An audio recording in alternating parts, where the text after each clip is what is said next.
नमस्कार बालमित्रांनो, आज आपण भूमितीमधला हा विषय आहे. त्रिकोणाच्या कोनांच्या मापाची बेरीज किती असते. सर्वसाधारणपणे आपण प्रथम समजून घेऊया की कोण कोणकोणते आहेत. त्रिकोण, चौकोन, पंचकोन, षटकोन आणि सप्तकोन. आपल्याला माहितीच असते की त्रिकोणाच्या तिन्ही कोनाच्या मापाची बेरीज 180 अंश असते. हे तुम्हाला शिकून झालेलंच आहे. तर ती कशी असते. आता एक समभुज त्रिकोण घ्या. हा समभुज त्रिकोण आहे. समभुज त्रिकोणाच्या कोणाच्या मापाची किंमत 60 अंश असते.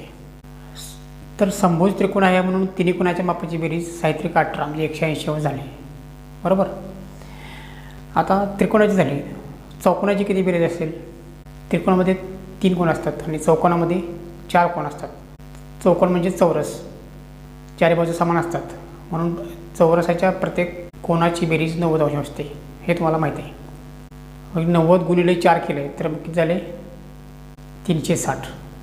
म्हणजे त्रिकोणाच्या कोणाची मापाची बेरीज 180 अंश आणि चौकोनाच्या कोणाच्या मापाची बेरीज 360 म्हणजे 180च्या डबल झाली.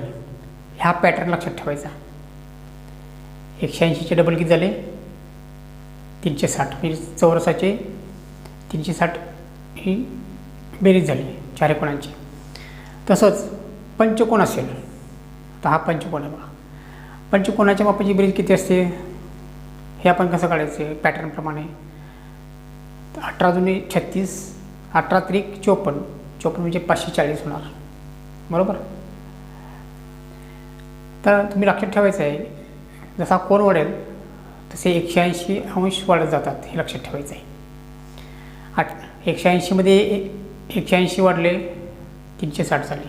तर 360मध्ये 180 वाढले तर पंचकोनाची बेरीज 540 झाली. तर 540 जर पंचकोनाची जर किंवा बेरीज होत असेल तर त्याच्या प्रत्येक कोणाची किंमत काढायची असेल तर 540 भागिले 5 108 येते. तुम्ही करून बघा. आणि आता पंचकोन झाला तर पुढचा कोण आहे षटकोन. षटकोनाचे त्याच्यामध्ये परत 180 वाढवायचे. 540मध्ये 720. हा पॅटर्न फक्त तुम्ही लक्षात ठेवायचा की 180 नंतर प्रत्येक एक कोण वाढला की 180 असे वाढत वाढत. तर सप्तकोनाची किती असेल हे तुम्ही मला कमेंट करून सांगायचं मला तुम्ही. तर आजची आयडिया कशी वाटली तर मला कोणाच्या मापाची बेरीज व्हिडिओ आवडला असेल तर लाईक करा आणि आपले चॅनल सबस्क्राईब करायला विसरू नका. आपल्या चॅनलचं नाव आहे हसत खेळत शिकूया.